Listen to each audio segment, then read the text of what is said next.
네, 오늘 함께 나눌 말씀을 읽겠습니다. 에베소서 6장 17절 말씀입니다. 에베소서 6장 17절 한 절 말씀. 구원의 투구와 성령의 검 곧 하나님의 말씀을 가지라. 한 번 더 읽겠습니다. 구원의 투구와 성령의 검 곧 하나님의 말씀을 가지라. 오늘 우리는 다섯 번째 영적 무기를 살펴보겠습니다. 우리는 지금 영적 전투에 관한 이야기를 계속해서 나누고 있죠. 우리는 영적 전쟁 중에 있는 그리스도인들입니다. 그렇기 때문에 우리가 그 영적인 싸움을 싸울 때 필요한 우리가 갖추어야 될 영적 무기가 무엇이 있느냐에 대한 바울의 가르침을 통해서 하나씩 지금 보고 있습니다. 그래서 오늘은 이제 다섯 번째로 이제 왔는데요. 자, 우리는 이 영적인 싸움을 싸울 때 목적 의식이 분명합니다. 우리는 승리하기 위해서 싸우는 그리스도인들입니다. 무슨 말이냐면 우리는 비기기 위해서 싸우는 사람도 아니고요. 패하기 위해서 싸우는 사람들이 아닙니다. 우리는 영적으로 승리하기 위해서 이 영적인 무기들을 갖추고 우리는 대비를 해야 합니다. 그런 면에서 우리는 영적으로 항상 깨어 있는 사람들, 영적으로 언제든지 싸울 태세를 갖춘 영적으로 무장한 사람들이란 것을 반드시 자각하고 또 그것을 명심하고 있어야 합니다. 자, 우리가 승리하기 위해서 무엇을 갖추고 있어야 되느냐?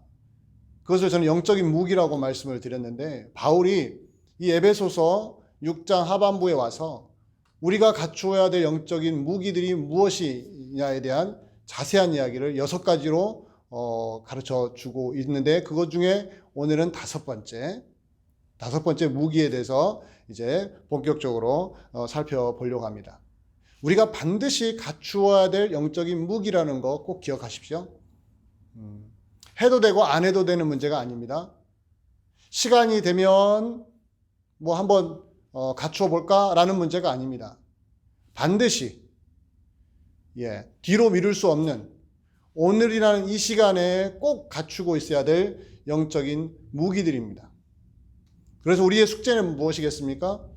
영적인 전투를 하고 있는 그리스도인으로서 우리의 숙제는 매일매일 우리가 갖춰야 될 책임들, 의무들은 무엇이겠습니까? 이 영적인 무기들을 항상 명상하고 묵상하고 그것이 내 안에 있는지, 내가 그것을 얼마나 자유자재로 활용할 수 있는지를 점검하는 것이죠. 그런 면에서 우리가 오늘 다섯 번째 영적 무기에 대해서 한번 본격적으로 좀 깊이 좀 들여다 보겠습니다.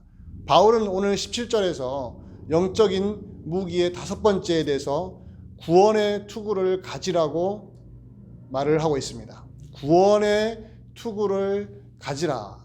다른 말로 하면 구원의 투구를, 머리에 쓰는 헬멧이죠. 구원의 헬멧을, 투구를 쓰라.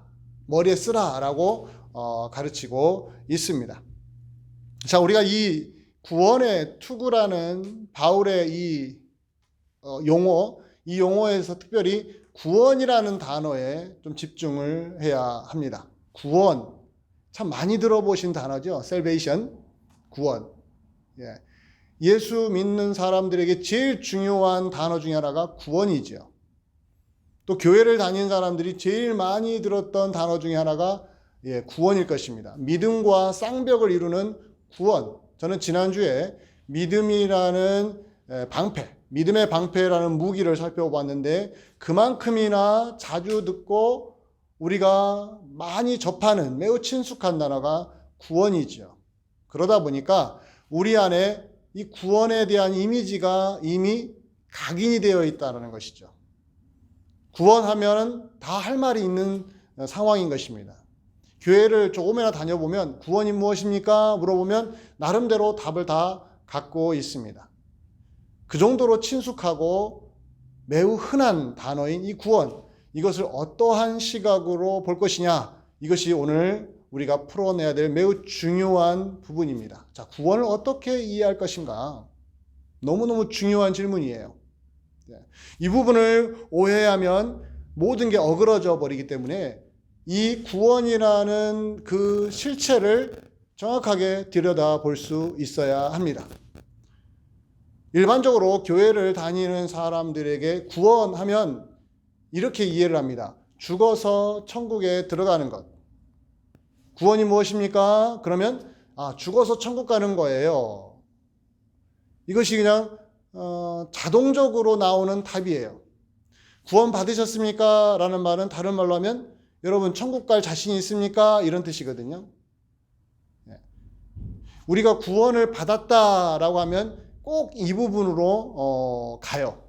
죽어서 천국에 들어가는 것. 이것이 너무너무 강렬해요. 그러다 보니까 다른 관점으로 보기가 어려울 지경까지 간 것입니다. 오늘 특별히 우리가 이 구원의 투구를 가지라라는 것을 영적인 무기로 본다고 했는데 이것이 잘 안 되는, 작동되지 않는 이유 중에 하나는 구원을 죽어서 천국 가는 것으로만 우리가 인지하고 있기 때문에 또 너무 그쪽으로만 생각을 하고 있기 때문에 이 부분을 자꾸 놓쳐요. 바울은 우리에게 매우 중요한 걸 가르쳐 주는데 구원을 어떤 눈으로 볼 것이냐? 영적인 무기로 보라고 말하고 있습니다. 영적인 무기로. 자, 죽어서 천국 가는 것이 구원이다. 이게 틀렸다는 말이 아니에요. 성경은 다양한 각도로 구원을 설명해 주고 있는데 우리는 그 중에 한 면만을 절대화시켜 가지고 다른 면을 못 보게 한다는 거예요. 그것이 오늘 바울이 가르쳐 준 구원을 무엇으로 보라고요? 영적인 무기로 보라고요. 그 부분을 놓치면 안 된다는 겁니다. 구원은 죽어서 천국 가는 것뿐만 있는 것이 아니라 무엇이 있다고요? 영적인 무기라는 거예요. 마귀와 싸울 때 우리가 이 영적인 무기인 구원으로 방어를 해야 한다는 것입니다. 이걸 방어하지 못하면 우리는 영적인 전쟁에서 지는 거예요. 패하는 거예요. 쓰러져 버리는 것입니다. 그 말은 신앙생활을 하지 않는다는 거예요. 구원의 투구를 안 쓰면, 구원을 영적인 무기로 우리가 활용하지 않으면 어느 순간 우리는 신앙생활 안 하고 있는 자기 자신을 발견합니다. 그 정도로 여러분 구원은 어떤 눈으로 봐야 된다고요? 영적인 무기로 봐야 함을 꼭 여러분들이 명심하시기 바랍니다. 자, 그렇다면 구원을 영적인 무기로 본다고 한다면 그 영적인 무기가 마귀와 싸울 때, 마귀를 대적하기 할 때 우리가 활용할 수 있는 실제적인 무기라고 말한다면 적인 마귀는 어떤 식으로 우리를 공격해 오겠습니까? 무엇을 공격하겠습니까? 구원을 타겟으로 삼아서 공격합니다. 마귀는 구원을 집중적으로 공격하는 그러한 모습을 교회사에서 내내 보여왔습니다. 구원을 공격해요. 왜냐하면 구원이 우리의 영적인 무기이기 때문에 그 영적인 무기를 가지고 무장하는 우리들을 와해시키기 위해서 우리가 갖고 있는 구원을 무효화시키고 무력화시키기 위해서. 무력화라는 것은 뭐예요? 힘을 잃게 만드는 거죠. 기능하지 못하게 만드는 것이죠. 무효화하는 건 뭐예요? 효과가 없게 만들어버리는 거예요. 마귀는 구원을 무력화시키고 무효화시키는데 선수입니다. 얼마나 그쪽 분야에 발달되어 있고 교묘한지 우리는 그 마귀의 공격을 당하면서 살아왔다고 해도 과언이 아니에요. 그 구원을 집중적으로 공격하는 마귀에게 정말로 이제 오늘 말씀 들여다보면 아시겠지만 아주 심각하게 많은 부분에서 우리가 실제로 당해왔습니다. 자, 마귀가 구원을 어떤 식으로 공격하는지 두 가지로 말씀을 드릴게요. 통상적으로 마귀가 공격하는 방식은 첫 번째는 교회 다니는 사람들로 하여금 구원을 받지 못하게 만드는 방해 공작을 펼칩니다. 이게 마귀의 구원을 공격하는 방법이에요. 마귀가 구원을 공격하는데 어떻게 공격한다고요? 교회 다니게는 해요. 교회를 다니라고는 해요. 그걸 방해하진 않아요. 거기까지는 허락해 줍니다. 그러나 교회 다니지만 구원은 받지 못하게 만듭니다. 여러분 잘 이해가 되십니까? 교회를 다니는데 구원은 받지 못하게 한다? 구원받지 못하는 사람으로 교회를 다니게 한다? 이걸 잘 여러분들이 이해하셔야 돼요. 마귀가 우리의 구원을 공격할 때 이렇게 공격해요. 자, 교회를 와서 예배를 드리고 하나님 말씀을 듣습니다. 예수 믿어야만 된다라는 이야기를 많이 듣습니다. 구원이 얼마나 중요한지도 알게 됩니다. 다 들어요. 듣는데 실제적으로는 구원을 받아들이지 못하게 막습니다. 구체적인 증거를 하나 여러분께 보여드릴게요. 이 부분에서 바울이 매우 중요한 말씀을 우리에게 해줬는데 고린도후서 4장 4절에 이런 말씀을 바울이 기록했습니다. 제가 한번 읽을게요. 그 중에 이 세상의 신이 믿지 아니하는 자들의 마음을 혼미하게 하여 그리스도의 영광의 복음의 광채가 비치지 못하게 한다. 이런 말씀을 했어요. 잘 보시면 자, 믿지 아니하는 자들의 마음을 누가 혼미하게 해요? 이 세상의 신이 누굽니까? 공중의 권세 잡은 자인 사탄, 마귀의 세력을 의미하는 거죠. 어두움의 영들, 악한 영들, 보이지 않게 이 땅을 지배하는 이 세상의 신, 바울이 절묘하게 표현한 거예요. 이 세상의 신이 활동을 합니다. 누구에게 활동을 해요? 믿지 아니하는 자들의 마음을 혼미하게 함으로 무엇이 비치지 못하게 해요?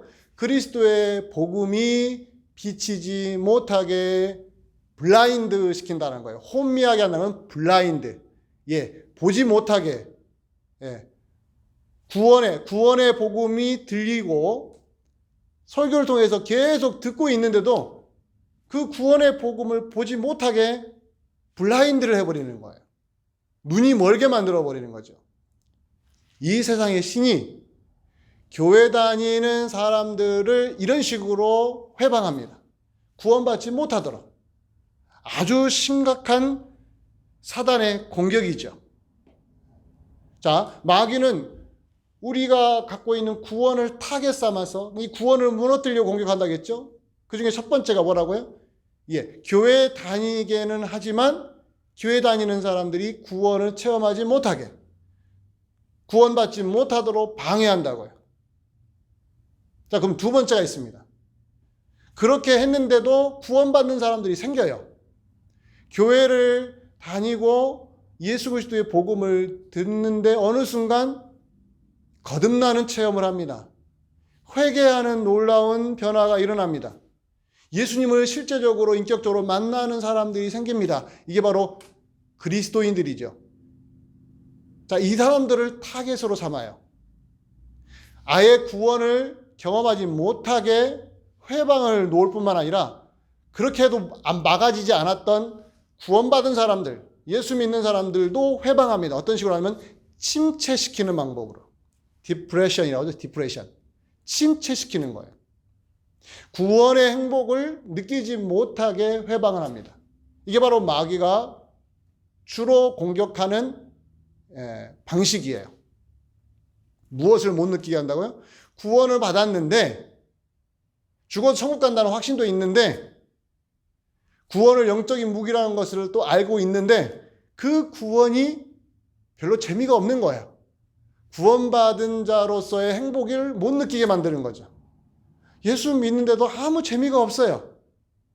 자, 두 가지 방식으로 또 이것이 나타납니다. 좀 잘 보십시오. 구원을 받은 사람들을 침체시키는데 어떤 식으로 침체시키냐면 이 구원의 행복을 체험하지 못하게 하는 방식이라고 했잖아요. 어떤 식으로 하냐면 이렇게 하는 거예요. 자, 하나님의 은혜로 구원을 받는다. 오케이. 이것은 인정을 해줘요.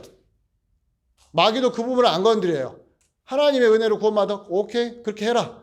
근데 그 다음이에요. 하나님의 은혜로 구원을 받는다고 받아들이는 사람들의 마음에 회방을 놓기 시작하는데 어떤 식으로 하냐면 우리의 잘못과 우리의 죄에 집중하게 만들어서 계속 죄책감에 짓눌리게 만드는 거예요. 이 죄책감에 짓눌리다 보면 내가 받은 구원이 하나도 즐겁지가 않아요. 행복하지가 않아요. 죄책감에 사로잡혀 보십시오. 구원의 기쁨 눈 녹듯이 사라져 버립니다. 전혀 느껴지지가 않아요. 자, 이에 대한 실제적인 예를 제가 하나의 책을 읽다가 알게 됐는데, 영국에서 매우 유명했던 어떤 위대한 설교자가 설교했던 내용 중에 자기 교인의 모습을 보면서 글을 하나 썼더라고요. 예화로 썼는데 그 내용이 뭐냐면, 자기 교회에 70세가 되신 분이 회심하는 역사가 일어났습니다. 설교를 들으면서 그 말씀 속에 성령이 역사하셔서 그 사람이, 그 70세가 되신 분이 실제적으로 영적인 변화를 겪은 거예요.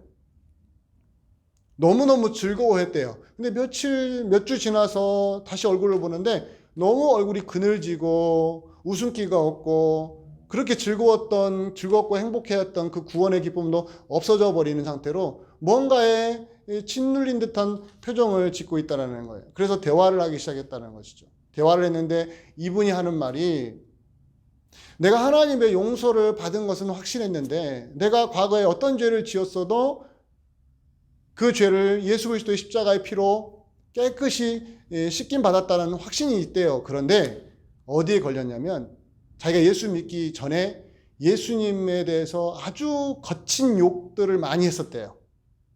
예수님을 저주하고 예수 이름 자체에 아주 집중적으로 나쁜 욕을 섞어가면서 예수님을 모욕했었다고 합니다. 그게 자꾸 생각나요. 도덕적인 윤리적인 죄는 용서받았다는 느낌은 확실히 오는데, 예수님을 정면으로 욕했던 그 자기의 그런 생활이 용납이 안 되는 거예요. 그것이 계속 자기 마음을 억누르고 짓눌러 가지고, 내가 이런데 어떻게 예수님의 구원을 받았다고 말할 수 있을까라는 죄책감에 사로잡히기 시작했다는 것입니다. 이게 실제적으로 그의 마음을 눌러서 예배당에 왔는데 예배를 드리고 설교를 듣는데 하나도 기쁘지가 않는 거예요. 그래서 얼굴에 그늘이 지고 상심에 빠져 있고, 그것이 밖으로 드러나는 것이죠. 얼굴 표정으로. 바로 이런 것입니다. 이 마귀는 매우 교묘해요. 광명의 천사처럼 우리에게 웃는 모습으로 나타나면서 우리의 구원을 흔들어 놔요. 너희 은혜로 구원받았다? 오케이. 그래, 마음껏 즐거워해라. 그런데 얼마 못 가서 이 죄책감에 사로잡히게 만들어서 웃음을 빼앗아가 버리고, 구원의 즐거움을 못 느끼게 만들고, 예수 믿는 게 고통 그 자체로 변화시켜 버리는 거예요. 이렇게 회방을 놓습니다. 두 번째 방식이 또 있어요. 자, 믿는 자들의 구원을 회방하는 또 다른 방식이 뭐냐면, 자, 은혜로 구원을 받는다는 걸 그것도 이제 인정합니다. 자, 은혜로 구원 받아요. 그런데 앞에서는 뭐라고 했어요? 죄책감에 사로잡히게 한다겠죠? 이번에는요, 은혜로 구원 받는데 그렇기 때문에 너희들이 아무렇게나 살아도 괜찮다라는 식으로 유혹을 해요. 앞에서는 자기가 지은 죄 때문에 죄책감에 시달리게 만들고, 이 두 번째 방식은 뭐예요? 은혜로 구원받았으니, 우리의 행위로 구원받은 게 아니라 은혜로 구원받았고 우리는 죄를 지으면 회개하면 된다라고 하는 이 복음의 이야기를 악용하게 만드는 거죠. 그래서 자, 은혜로 구원받았으니까 무엇을 잘못해도 다시 입술로 저 그 죄를 회개했습니다, 용서해 주세요, 이제 끝. 이것은 무슨 부작용입니까? 삶의 변화가 하나도 안 일어나는 거예요. 즉, 예수 믿고 나서 그 변화된 삶의 즐거움을 체험하지 못하게 하는 것이죠. 이것도 무서운 사단의 무기입니다. 사단이 이 부분에 집중적으로 믿는 사람들의 마음을 헤집고 다녀요. 여기에 많은 성도들이 무너져요. 그래서 구원의 기쁨을 추구하지 않고 무슨 재미에 빠지냐면 세상 재미에 빠지는 거예요.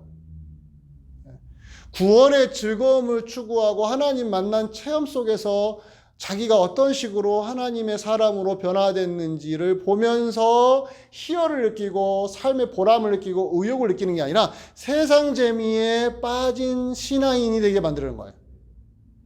교회 오면은 하나도 재미가 없어요. 구원받았다고 하는데 또 물어보면요, 은혜로 구원받는다고 다 말해요. 예수 믿어서 구원받는다고 다 말해요. 교회 반드시 와야 된다고 말을 해요. 그런데 교회 와서는 신앙생활 하는 데는 재미가 없어요. 어디에서 재미를 찾아요? 세상 일의 재미를 찾아요. 하나님도 내가 세상 일을 하는데 도움을 주는 하나님일 때만 기쁨으로 받아들이지, 진정한 신앙의 기쁨은 잃어버린 상태로 살게 만드는 것이죠. 여러분 이해하시겠습니까? 여러분 어느 쪽에 있습니까? 둘 다에 없애야 됩니다. 우리는 죄책감에 짓눌려서 구원의 기쁨을 상실한 채로 살아가는 그리스도인이 되면 안 됩니다. 또 하나는 하나님의 은혜를 악용해서 죄를 지어도 회개하면 되겠지 하면서 삶의 변화를 통한 영적인 즐거움을 잃어버린 채 사는 거, 이 둘 다에 우리가 속하면 안 되겠죠. 자, 그렇다면 마귀가 이런 식으로 교회를 공격합니다. 구원받지 못하게 방해할 뿐만 아니라 구원받은 사람들까지도 구원의 즐거움, 구원의 행복을 하나도 못 느끼게, 예수 믿어서 뭐가 좋은지를 못 느끼게 만드는 방식으로 공격을 합니다. 그러면 교회는 어떤 식으로 방어해야 될까요? 우리의 영적인 무기가 뭐라고 했습니까? 구원이라고 했죠. 구원을 단순히 죽어서 천국 가는 것으로만 이해하지 마시고 지금 여기에서 실제적으로 지금 우리가 이걸 활용할 수 있어야 돼요. 지금 마귀는 그것을 우리가 받은 구원을 공격해 오기 때문에 이걸 막아내셔야 하는 거예요. 그래야 우리의 구원의 즐거움이 회복이 됩니다.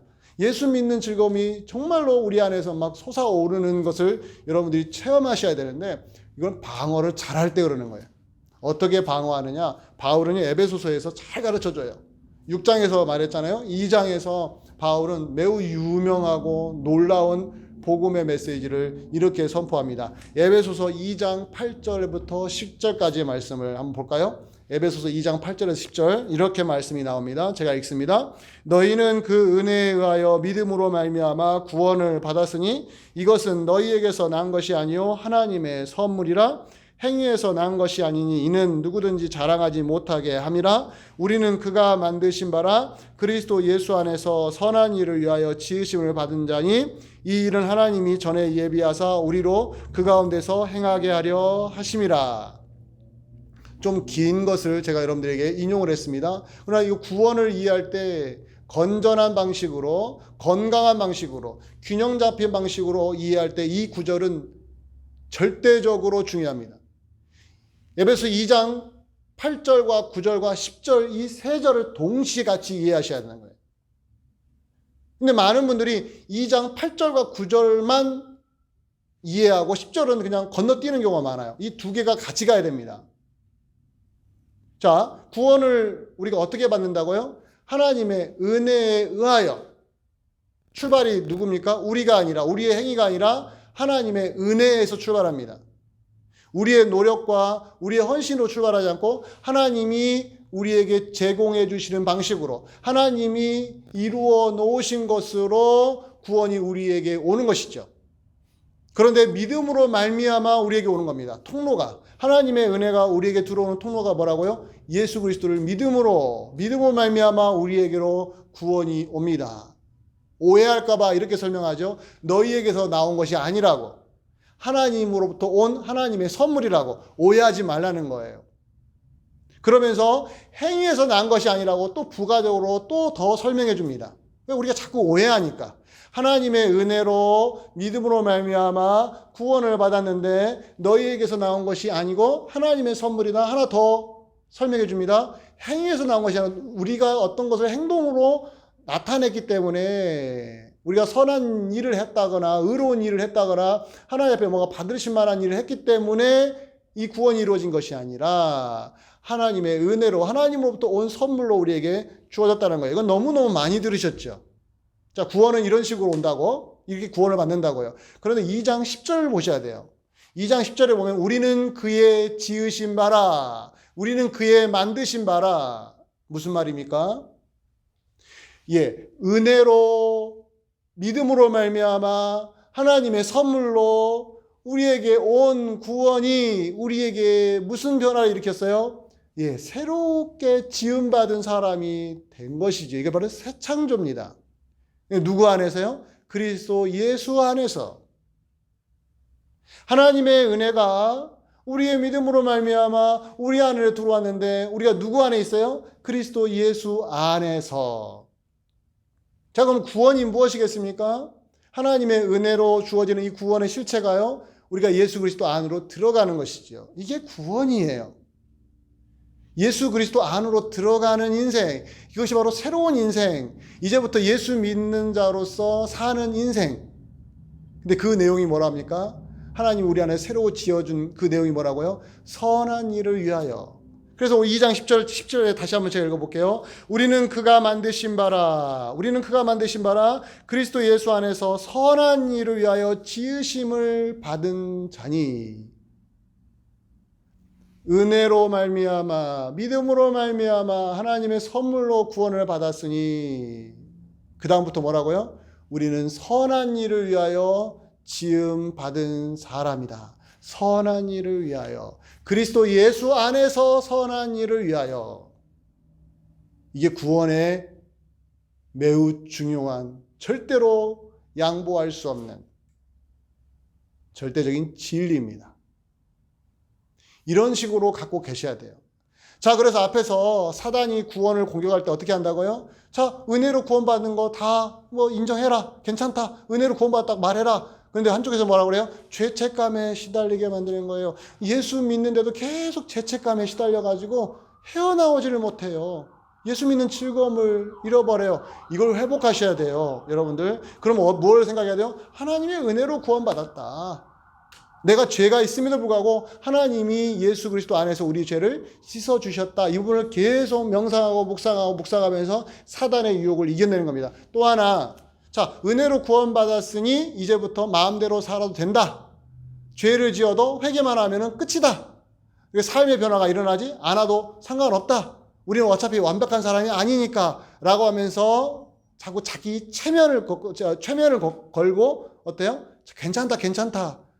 그러면서 예수 믿는 즐거움을 잃어버리게 만드는 거. 이걸 어떻게 우리가 회복합니까? 우리는 그리스도 예수 안에서 무슨 일을 위하여? 선한 일을 위하여 지음을 받았음을 또 묵상하는 겁니다.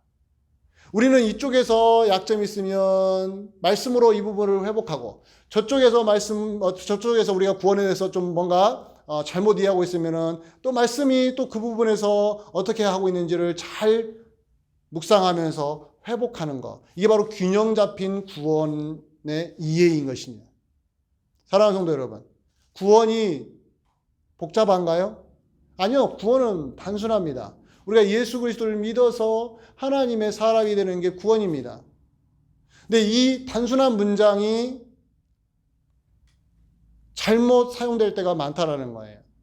그래서 우리가 구원을 영적인 무기로 활용하려면 그 내용에 들어있는 놀라운 그 말씀의 내용을 깊이 들여다보면서 우리 자신을 새롭게 하는 것이 무척 중요합니다. 저는 여러분들에게 지금 구원은 우리의 영적인 무기다, 마귀는 우리의 구원을 흔들기 위해서 무차별적으로 공격한다고 말씀을 드렸습니다. 그 우리의 구원을 흔들어 놓은 방식이 무엇인지 제가 구체적으로 예를 두 가지로 들어서 말씀을 드렸죠. 그것을 생각하면서 우리는 어떻게 방어해야 된다고요? 우리의 머리로 방어하면 안 됩니다. 우리가 이런 지식으로 방어하면 안 됩니다. 저요. 에베소서 2장 8절부터 10절만 가지고도 얼마든지 방어할 수 있어요. 죄책감에 사로잡히십니까? 그럼 무엇을 생각하라고요? 하나님의 은혜를 생각하라고요. 하나님의 선물을 생각하라고요. 그러나 우리가 삶의 변화가 일어나지 않음에도 불구하고 괜찮습니까? 삶이 안 바뀌어도 난 어차피 은혜로 구원받았으니까 대충 살아도 괜찮고 죄를 지으면 회개하면 되지 이러면서 양심이 무디어집니까? 그러면 이것도 방법이 있어요. 우리는 무엇을 위하여 지음받았다고요? 선한 일을 위하여. 우리를 선한 일을 하도록 하기 위하여 예수님이 십자가에 죽으셨음을 여러분들이 묵상하셔야 합니다. 그러면은 은혜를 악용하지 않을 수 있습니다. 말씀을 마치겠습니다. 우리는 이 영적인 무기를 자유자재로 활용할 수 있어야 돼요. 여러분과 제가 구원이라는 이 영적인 무기를 제가 드린 말씀뿐만 아니라 성경을 통하여 더 깊이 이해하시기 바랍니다. 그래서 오늘이라는 시간에 사단이 어떤 방식으로 우리의 구원을 흔들 지라도 우리는 방어할 수 있고 우리의 구원을 말씀의 기초에서 단단하게 무장하고 있으면 우리는 영적으로 승리할 수 있습니다. 오늘뿐만 아니라 이번 한 주간에도 구원의 즐거움, 구원의 행복, 예수 그리스도께서 우리에게 주신 그 놀라운 은혜를 깊이 체험하고 누리시면서 하루하루를 승리하시는 주의 백성이 되기를 주의 이름으로 간절히 축원드립니다. 기도하겠습니다. 고마우신 아버지 하나님, 우리가 연약하고 때로는 어리석고 많이 아는 것 같지만 어느 순간 하나님 말씀에 대해서는 잘못 알고 있을 때가 의외로 많습니다. 구원에 대한 이야기도 그렇습니다. 하나님이 예수 그리스도의 십자가로 우리에게 주신 이 구원을 우리가 깊이 묵상하고 이해하고 바르게 사용할 수 있어야 되는데 우리가 다른 것에 관심을 기울이다가 이 구원의 즐거움과 행복을 놓쳐버리고 살 때가 얼마나 많습니까? 하나님이여, 구원은 우리의 영적인 무기임을 기억하게 하시고 구원을 어떻게 이해해야 될지를 성경을 통하여 다시 한번 새롭게 확립하게 하시고 마귀가 어떤 방식으로 공격해 오든 그것을 방어해낼 수 있는 힘을 우리에게 허락하여 주시옵소서. 이 모든 말씀 예수님의 이름으로 기도하옵나이다. 아멘.